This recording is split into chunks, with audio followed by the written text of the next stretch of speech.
जैसा कि आपको पता है, हम आरपीएससी के लेक्चर ऑन कर रहे हैं। तो RPSC first grade physical science के लेक्चर हम यहाँ पे देंगे। और जैसे ही लाइव क्लास खत्म होती है, ये सारे लेक्चर आपके हमारे ऐप पे अवेलेबल होंगे। तो सारे नोट्स आपको वहाँ पर मिल जाएंगे और जो भी हम यहाँ पर रिकॉर्ड करेंगे वो वहाँ पर आ जाएगा। तो बहुत जल्दी हमारा ऐप लॉन्च होने जा रहा है। फर्स्ट क्लास थी जो एक्चुअल में हमको 6 बजे लेनी थी, पर किसी कारण से हम डिले कर रहे हैं। क्योंकि हो स्टार्टिंग में आपको पता है कि जैसे हम कुछ भी काम चालू करते हैं तो कुछ प्रॉब्लम्स आती हैं। सो जैसे हम चालू करने लगे थे, पहले हमारा माइक डिस्टर्ब करने लग गया था। तो पहले इसकी बैटरी वगैरह सब हमने रिचार्ज करवाई है, इस कारण हमारा डिले हो गया है। तो सारे नोट्स आपको मिल जाएंगे। नोट्स किस फॉर्मेट में होंगे मैं यहाँ पे दिखा देता हूँ। ये हमारे नोट्स हैं। तो सारे चैप्टर के नोट्स आपको यहाँ पर मिलेंगे और इन्हीं को हम सारे यहाँ पर डिस्कस करेंगे। तो सारे क्वेश्चन हम यहाँ पर डिस्कस करेंगे क्योंकि हमको आरपीएससी फिजिकल साइंस डिस्कस करना है। तो नेचुरली हमको 11th 12th बीएससी और एमएससी सारे लेक्चर लेने पड़ेंगे। तो जनरली क्या होता है कि जब एग्जाम होता है उस समय लोग क्लास स्टार्ट करते हैं। तो नेचुरली है कि उस ड्यूरेशन में सारा कोर्स हो नहीं पाता है और सिलेक्शन के चांसेस बहुत कम होते हैं। इसीलिए हमने काफी पहले हमारा प्रोजेक्ट ऑन कर दिया है, जिससे कि आप इजीली सारे टाइमली लर्न कर सको। तो सबसे पहले हम लेंगे बेसिक्स ऑफ फिजिक्स। तो ग्राफ क्या है, ग्राफ के अंदर कौन कौन सी टर्म्स होंगी, एंगल क्या होगा, डिफरेंट एंगल्स की आप वैल्यू कैसे निकालोगे, किस क्वाड्रेंट में वैल्यू पॉजिटिव होगी, किस क्वाड्रेंट में नेगेटिव होगी, साइन को कॉस में चेंज करना है या कॉट को टेन में चेंज करना है, वो कैसे होगा, वो सारा हम यहां पर लेंगे। किस केस में आप साइन थीटा को थीटा के या टेन थीटा के इक्वल लोगे, ये सारी चीज भी हम यहाँ पर डिस्कस करेंगे। तो धीरे धीरे हम हमारे लेक्चर की तरफ बढ़ते हैं। जो भी आपको डाउट हो आप कमेंट में लिख सकते हो और वीकली हम एक प्रॉब्लम की क्लास भी लेंगे।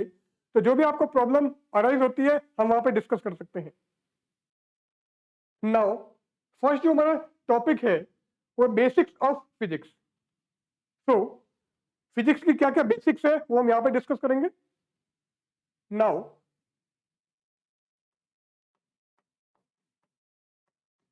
Basics of physics.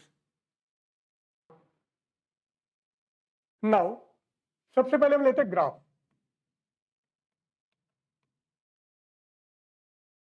अब ग्राफ आपने लोअर क्लासेस में पढ़ा हुआ है, उसी को यहां पर ले रहे हैं। तो ग्राफ क्या होगा, ग्राफ में कोऑर्डिनेट कैसे मेंशन करोगे, पहले हम यहां पे लेते हैं। Graph actually represents the variation of one variable with respect to another variable. So हमारे पास में कोई भी वेरिएबल एक्स है। अब अगर आप एक्स की वैल्यू चेंज करते हो तो उसी के कॉरस्पॉन्डिंग वाई की वैल्यू चेंज हो जाती है। तो इसको शो करने के लिए कि किस टाइप से आपका एक्स के साथ में वाई वेरी करेगा, हम ग्राफ डिनोट करते हैं। तो y इक्वल टू 2x², इसका ग्राफ ले सकते हो। y इक्वल टू 2/x, इसी टाइप से y is equal to 10x।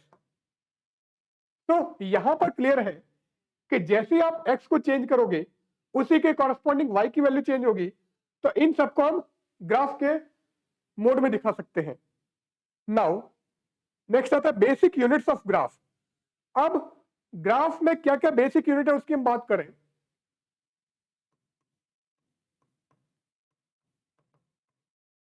तो सबसे पहले आता है स्लोप। अब कोई भी आपके पास में कर्व है, उस कर्व का आपको स्लोप निकालना है। तो स्लोप कैसे निकालोगे,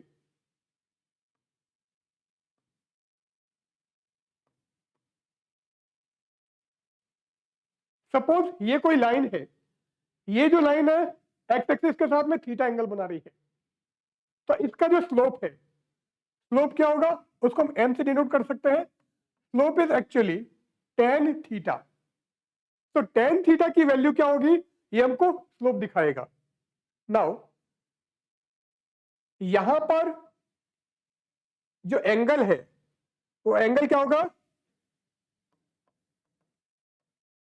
फॉर राइट एंगल ट्राइंगल।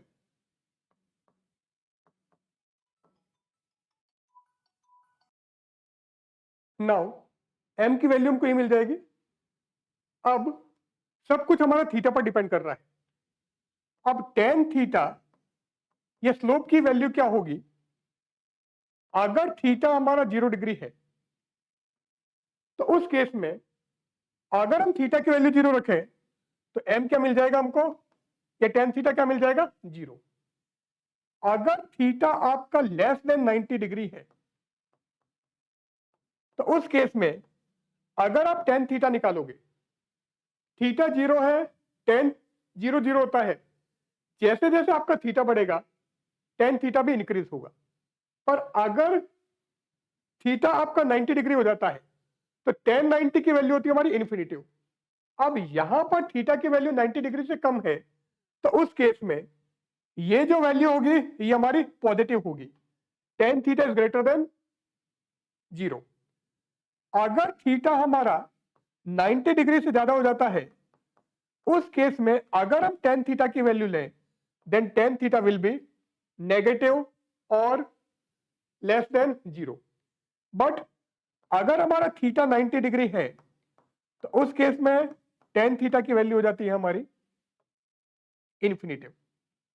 तो इस टाइप से हम किसी भी लाइन के लिए स्लोप निकाल सकते हैं। अब यहां पर लाइन है कोई प्रॉब्लम नहीं है, पर अगर हमारे पास में इस टाइप से कर्व हो और आप चाहते हो कि इसका स्लोप निकालो तो उस केस में आपको किसी पर्टिकुलर पॉइंट पर टेंजेंट ड्रॉ करनी पड़ेगी और ये जो एंगल है this is definitely greater than 90 degree. तो जैसे ही आपका थीटा ग्रेटर देन 90 डिग्री होगा तो tan थीटा मैंने कहा लेस देन 0 है, इसका मतलब यहां पर स्लोप नेगेटिव होगा। और क्लियर है कि यहां पर कर्व नीचे आ रहा है, इसका मतलब स्लोप आपका नेगेटिव हो गया है। तो सब कुछ हमारा थीटा पर डिपेंड कर रहा है कि स्लोप कितना होगा।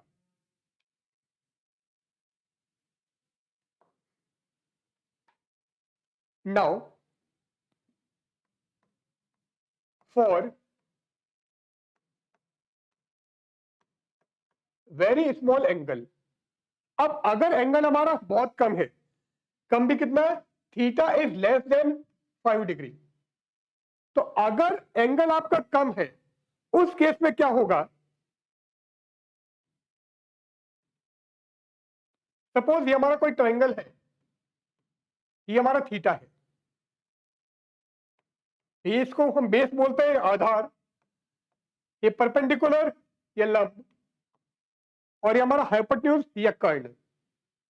अब sine theta, cos theta, tan theta ये सारे आपको निकालने हैं। तो डेफिनेशन हमारे पास में क्या है? साइन थीटा होता है परपेंडिकुलर अपॉन हाइपोटेन्यूज, लंब बटे कर्ण। कॉस थीटा निकालोगे तो बेस अपॉन हाइपोटेन्यूज या आधार अपॉन कर्ण। एंड अगर हम टेन थीटा निकालें, टेन थीटा होता है sine theta upon cos theta. तो यहां पर अगर आप टेन थीटा निकालोगे, टेन थीटा क्या जाएगा? Perpendicular upon base. सो अगर आपके पास में थीटा है तो यहां से हम sine theta, cos theta, tan theta निकाल सकते हैं। अब अगर एंगल हमारा स्मॉल है उस केस में क्या होगा उसको हम यहां पर लेते हैं।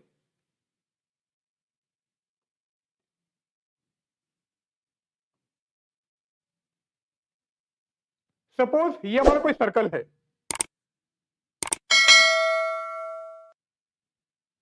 ये पॉइंट ए, ये पॉइंट बी। नाउ ये एंगल थीटा है, ये सर्कल की रेडियस। अब यहां पर ए बी हमारा क्या? आर्क। तो आर्क ए बी को हमने एल ले लिया है। अब इस केस में अगर थीटा मेरा स्मॉल है तो ये जो आर्क है इसको ऐसे मैं स्ट्रेट लाइन मान लेता हूं। तो अब अगर हम साइन थीटा निकालें, सो साइन थीटा क्या होगा? Perpendicular upon hypotenuse. परपेंडिकुलर क्या है? ए बी, और हाइपोटेन्यूज हमारा, इसको ओ मान लो, तो ओ बी, ये आ गया। अब हम ये बोल रहे हैं कि एंगल हमारा स्मॉल हो गया है। एंगल स्मॉल हो गया, इसका मतलब ये जो आपका ए बी है, ये बिल्कुल यहां पर आ जाएगा। सो आर्क अपॉन रेडियस लिख देता हूं एक बार मैं इसको।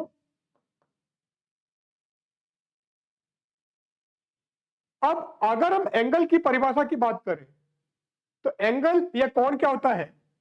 एंगल होता है हमारा आर्क अपॉन रेडियस, कोण बराबर चाप अपॉन त्रिज्या। अब यहां पर भी साइन थीटा की वैल्यू यही है और थीटा की वैल्यू भी यही है। इसका मतलब अगर हमारा एंगल स्मॉल है, तो उस केस में साइन थीटा और थीटा ऑलमोस्ट सेम होते हैं। ये ज्योमेट्रिकल वे में हम ले रहे हैं। पर अगर हम कॉस थीटा की बात करें, तो कॉस थीटा क्या है? कॉस थीटा, कॉस थीटा होता है बेस अपॉन हाइपोटेन्यूज। बेस क्या है? ओ ए, और हाइपोटेन्यूज क्या है? O B.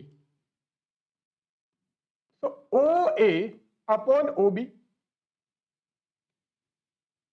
अब हमने बोला कि थीटा हमारा बहुत स्मॉल है, तो अगर थीटा स्मॉल है, इसका मतलब बी जो है हमारी, वो ए की तरफ आ रही है। अब बी आपका ए की तरफ आ रहा है, इट मीन ये ओ ए और नीचे वाला भी ओ ए, ये आपस में कैंसिल हो जाएगा, और कॉस थीटा क्या मिल जाएगा? 1। तो अगर एंगल स्मॉल है, तो साइन थीटा की वैल्यू आपकी थीटा के बराबर होती है, एंड कॉस थीटा की वैल्यू 1 के इक्वल होती है।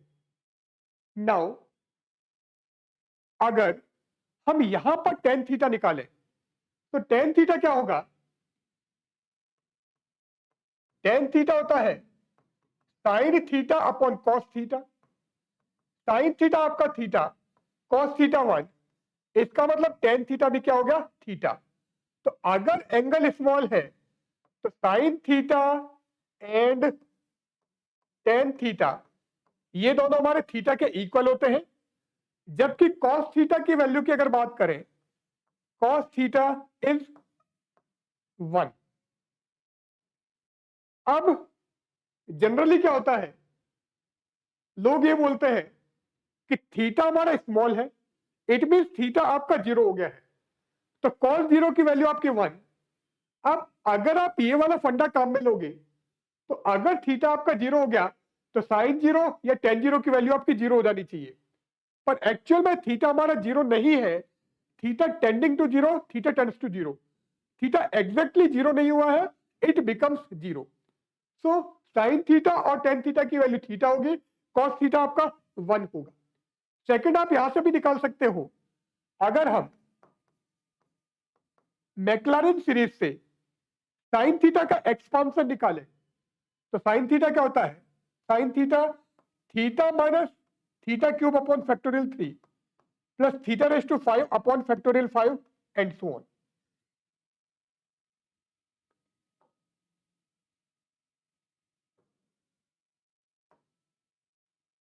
सो फैक्टोरियल 5। अब अगर आपका थीटा स्मॉल है, तो हायर पावर, मतलब अगर आप थीटा क्यूब निकालोगे तो और छोटा हो जाएगा, थीटा की पावर 5 करोगे तो और छोटा हो जाएगा। तो ये दोनों आपके नेग्लेक्ट कर दो, तो साइन थीटा तो क्या हो गया? थीटा। और अगर हम कॉस थीटा का मैक्लॉरिन सीरीज से एक्सपांशन निकाले, तो कॉस थीटा होता है 1 minus theta square by factorial 2 plus theta raise to 4 upon factorial 4। ये आ गया। अब अगर थीटा स्मॉल है, तो थीटा स्क्वायर एंड थीटा के पावर 4 बहुत छोटा हो जाएगा, तो कॉस थीटा विल बी 1। तो साइन थीटा थीटा होगा, टेन थीटा थीटा होगा, जबकि कॉस थीटा हमारा क्या होगा? 1।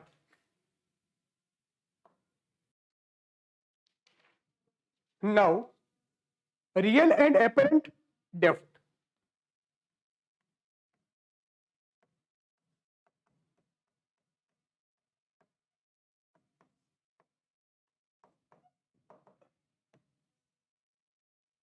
रियल डेप्थ का मतलब वास्तविक गहराई और एपरेंट डेप्थ का मतलब आभासी गहराई।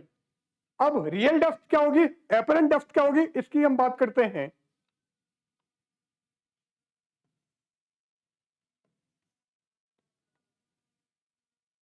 यहां पर हमारा कोई लिक्विड भरा हुआ है, ये लिक्विड है। अब यहां पर क्या हो रहा है,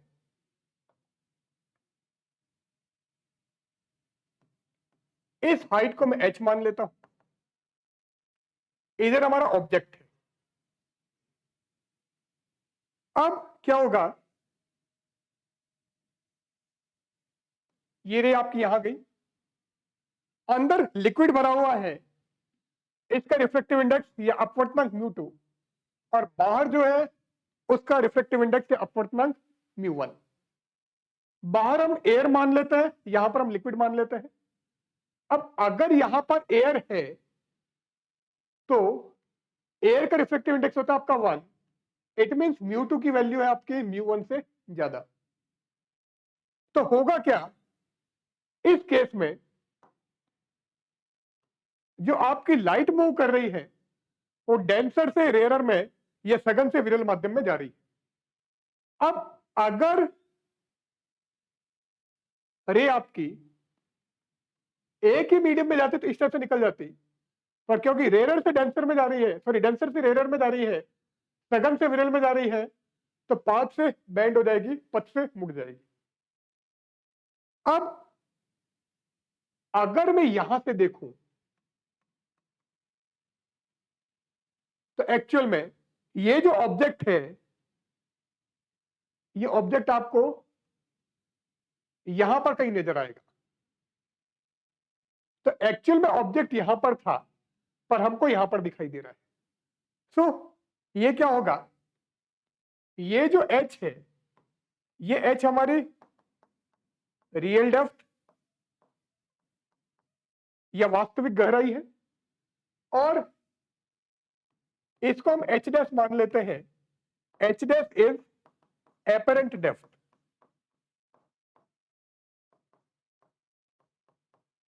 आभासी गहराई।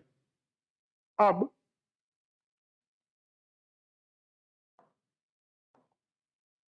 ये angle of incidence I, and ये जो एंगल है इसको बोलते हैं एंगल ऑफ रिफ्रैक्शन, अपवर्तन कोण। तो अगर ये R है तो ये हमारा नॉर्मली अभिलंब, ये I है तो ये भी I होगा, और ये जो R है, R जो एंगल है वो ये नहीं होगा, R हमारा ये होगा। एंगल ऑफ इंसिडेंस किसको बोलेंगे, एंगल ऑफ रिफ्लेक्शन किसको बोलते हैं, आपतन कोण या एंगल ऑफ इंसिडेंस वो एंगल है जो इंसिडेंट रे नॉर्मल के साथ बनाती है। आपतित किरण जो अभिलंब के साथ कोण बनाएगी उसको बोलोगे आपतन कोण। तो ये हमारा नॉर्मल, ये एंगल, ये हमारी इंसिडेंट रे आपतित किरण, तो अभिलंब के साथ जो आपतित किरण बना रही है वो हमारा एंगल ऑफ इंसिडेंस, आपतन कोण।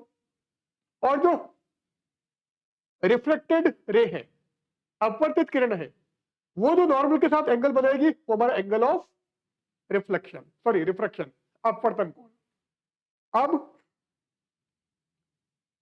ये R है तो इसको पीछे बढ़ाया, ये वाला भी हमारा R होगा।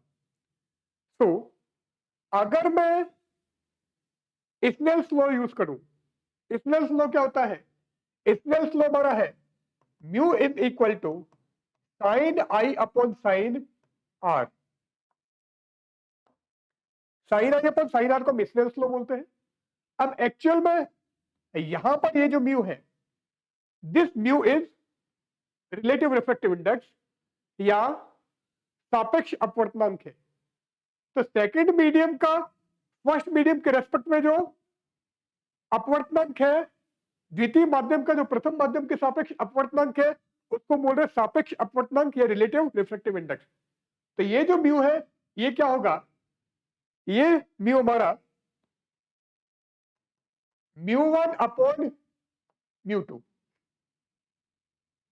ये आ गया। So μ1 upon μ2 equal to sine i upon sine r. Now sine i is equal to ten i. कब, अगर आई की वैल्यू स्मॉल है तो। इसी टाइप से sine r is equal to ten are.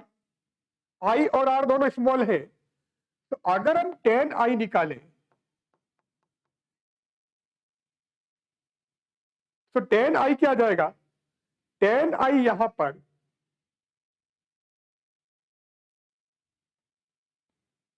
ये एंगल आई, टेन आई आ जाएगा perpendicular upon base, लंबटे आधार। Perpendicular हमारा ये है, बेस हमारा ये है।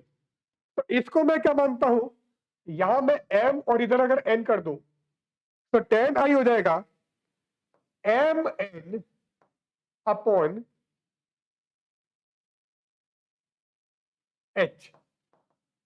ट्राइंगल कौन सा लिया है, MON। और अगर आप टेन आर निकालोगे तो टेन आर आ जाएगा, ये ट्राइंगल हो गए, तो ये तो हमारा MN ही है, ये हमारा H डैश। तो MN अपॉन H डैश, ये tan R. So tan I upon tan R या आई बाई आर जो μ1 अपॉन μ2 है, तो आई बाई आर MN से MN कैंसिल हो जाएगा, इन H dash upon H is equal to μ1 upon μ2।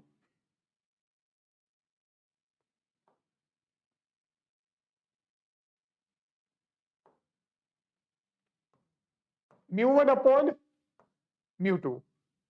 So H dash क्या आ गया, H dash is μ1 upon μ2 into H। This is H dash.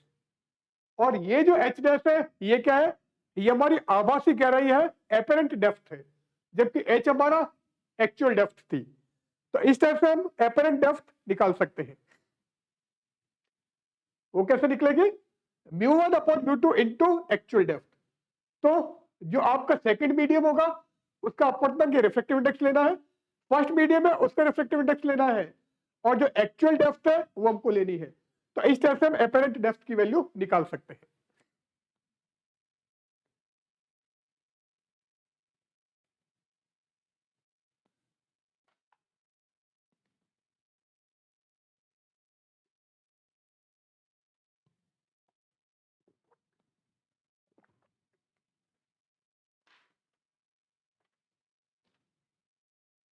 अब ये ध्यान रखना कि अगर रे हमारी रेयर से डेंसर मीडियम में जा रही है,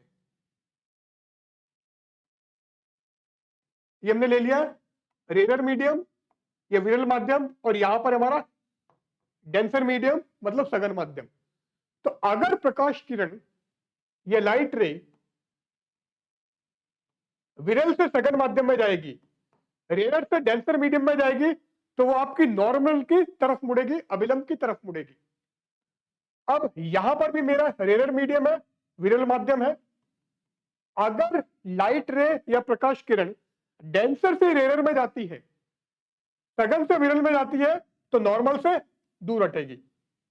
अब अगर आपका फर्स्ट और लास्ट मीडियम दोनों मीडियम सेम है, यहां पे भी एयर है यहां पर भी एयर है, तो डिफरेंट मीडियम से पास होने के बाद में जो आपको रे मिलेगी, वो रे और स्टार्टिंग की रे, ये दोनों रे क्या होगी, हर केस में आपकी क्या होगी, पैरेलल होगी, समांतर होगी। तो अगर डिफरेंट मीडियम से रे निकलती है, विभिन्न माध्यमों से प्रकाश किरण निकलती है, और लास्ट में उसी मीडियम में से पास हो रही है जिसमें से वो स्टार्टिंग में पास हुई थी, तो लास्ट वाली रे और स्टार्टिंग वाली रे हर केस में पैरेलल होगी, समांतर होगी। नाउ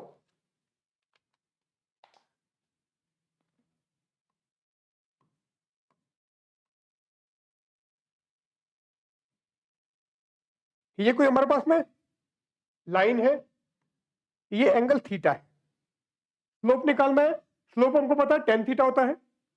अब यहां पर एक पॉइंट मेरे पास में इधर है, इस पॉइंट के कोऑर्डिनेट x1 y1 है, और एक पॉइंट यहां पर है, इसके कोऑर्डिनेट हमारे पास में x2 y2 है।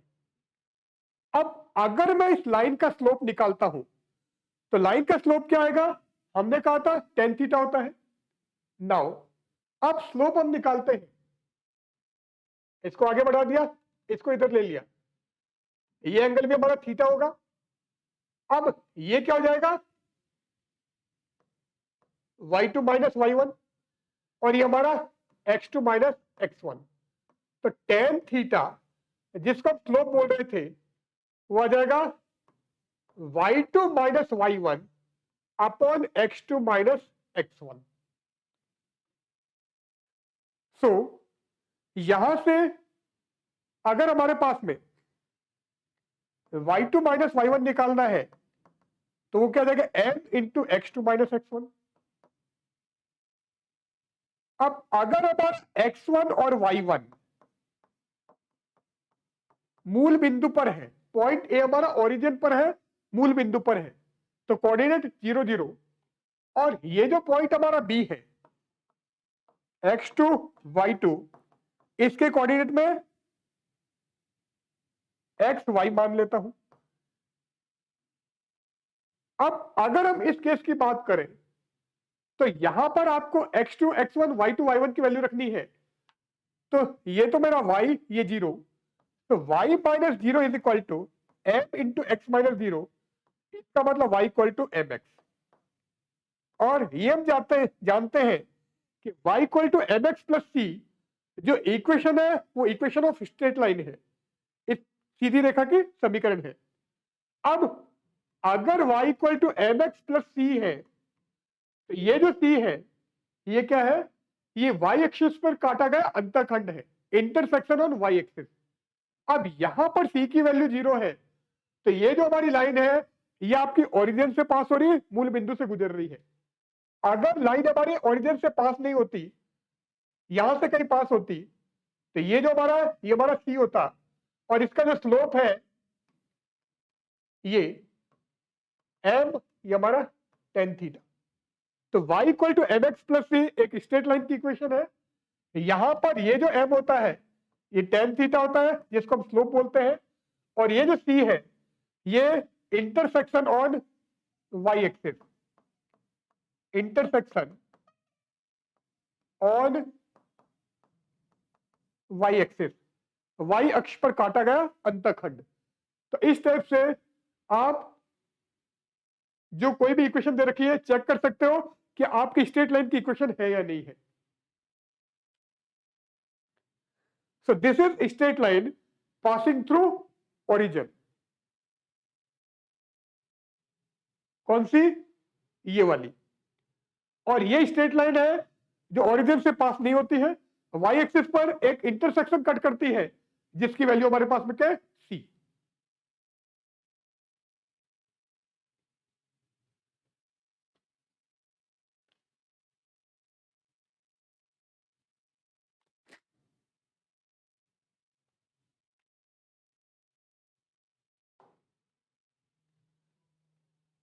नाउ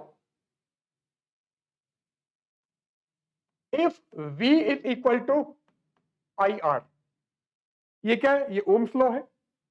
अब ये जो इक्वेशन है this is equation of straight line, इसको मैं y मान लेता हूं, एंड ये मेरा x और ये हमारा m।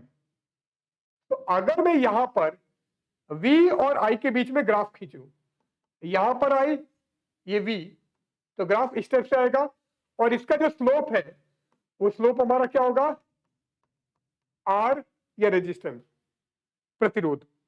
तो यहां पर v क्या है, v is function of i, तो जैसे जैसे आप आई की वैल्यू चेंज करोगे उसी के कॉरस्पॉन्डिंग हमको वी की वैल्यू नहीं मिलती जाएगी।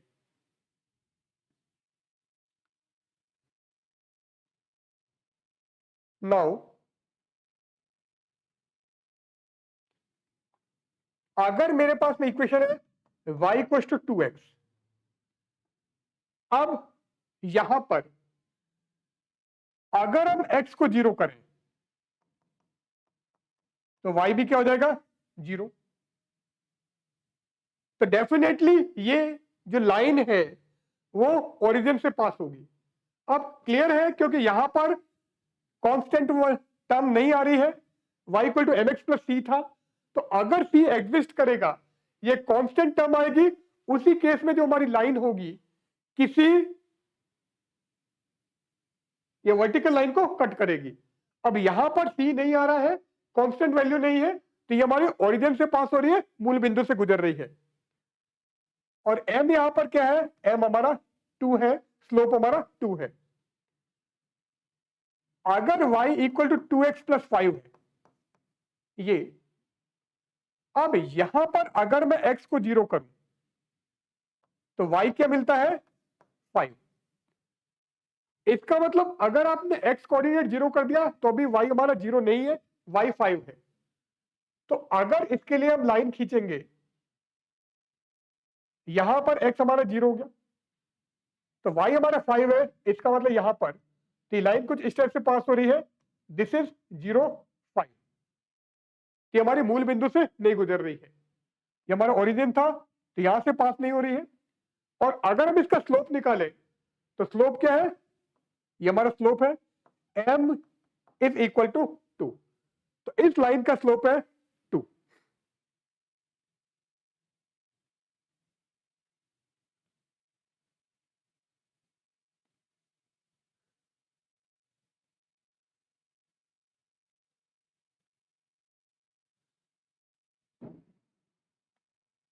नाउ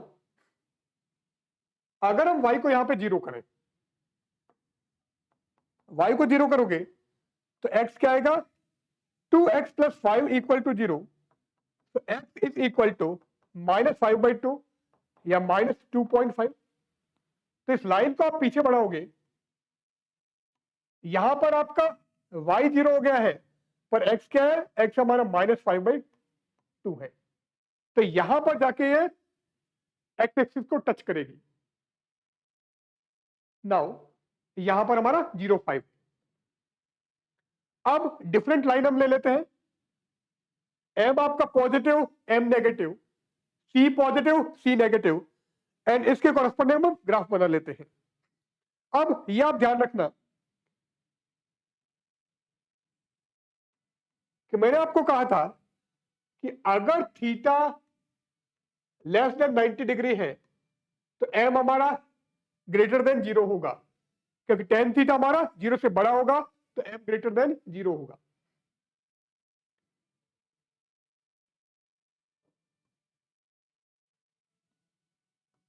अगर थीटा 90 डिग्री से ज्यादा है तो m हमारा नेगेटिव होगा, ये लाइन हमारी नीचे आ रही है, इसका स्लोप नेगेटिव है। एंड अगर थीटा 90 डिग्री है तो स्लोप क्या आएगा, स्लोप हमारा इन्फिनिटिव होगा। और अगर थीटा आपका 0 डिग्री है तो स्लोप भी हमारा 0 होगा, क्योंकि ये जो लाइन होगी ये एक्स एक्सिस के साथ में 0 डिग्री का एंगल बना रही है, एक्स एक्सिस के पैरेलल है, तो यहां पर स्लोप 0 हो जाएगा।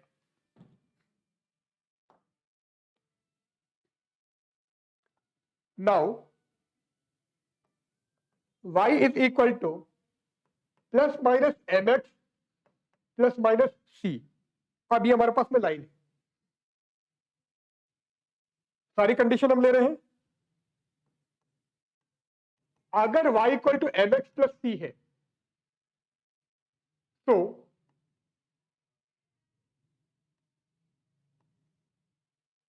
ये हमारी लाइन, ये c, और m क्या होगा, m is greater than 0, m positive है और साथ में c भी हमारा positive. Second, y is equal to minus m x plus c. यहां पर स्लोप c ग्रेटर देन 0 है पर m जो है हमारा नेगेटिव है, तो अगर मैं इसकी लाइन बनाऊं ये इस टाइप से आएगी। सो ये हमारा c, तो c इज ग्रेटर देन 0, ये एंगल ग्रेटर देन 90 डिग्री है, तो m हमारा नेगेटिव आ गया। देन थर्ड हो सकता है m equal y equal to minus m x minus c. तो अगर हम यहां पर लेंगे तो आपका इंटरसेक्शन भी नेगेटिव है, इसका मतलब ये कोई लाइन है ये, तो c यहां पर नेगेटिव है। एंड एंगल की अगर बात करें, एंगल हमारा थीटा ग्रेटर देन 90 डिग्री है, तो m हमारा नेगेटिव हो गया। एंड लास्ट केस हम ले लेते हैं y equal to minus m x plus c, तो हो गया m x minus c. Slope positive है पर y एक्सिस पे जिसने इंटरसेक्शन काटा है या अंतरखंड काटा है वो हमारा नेगेटिव है, तो इस केस में c नेगेटिव ये ले लिया, तो ये तो हमारा c लेस देन 0 आ गया, थीटा लेस देन 90 डिग्री हो गया, इसका मतलब m हमारा ग्रेटर देन 0 हो गया, तो ये आ गया। अब हम यहां पर एक दो क्वेश्चन ले लेते हैं। क्वेश्चन हमारे पास में क्या है, आंतरिक प्रतिरोध R के किसी सेल के लिए टर्मिनल वोल्टेज या टर्मिनल वोल्टता V is equal to E minus I r ये दे रखा है, से व्यक्त की गई है। तो V एवं I के मध्य ग्राफ खींचो। V एंड I का हमको ग्राफ बनाना है। अब हमको क्या दिया है, V is equal to E minus I R, तो यहां पर क्लियर है कि y equal to M x plus C type की इक्वेशन है। c तो क्या हो गया, c हमारा E है और m क्या है, m इज माइनस आर। तो अगर हम इसका ग्राफ बनाए,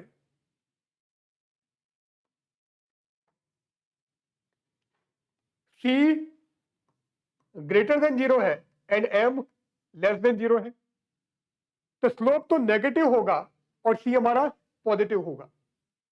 सो इस टाइप से आ जाएगा। तो ये तो क्या हो गया, c इक्वल टू ई, यहां पर क्लियर है कि ये थीटा हमारा ग्रेटर देन 90 डिग्री है, तो m हमारा लेस देन 0 होगा और m के हमारे पास में माइनस आर, तो ये इस टाइप से ग्राफ आ जाएगा।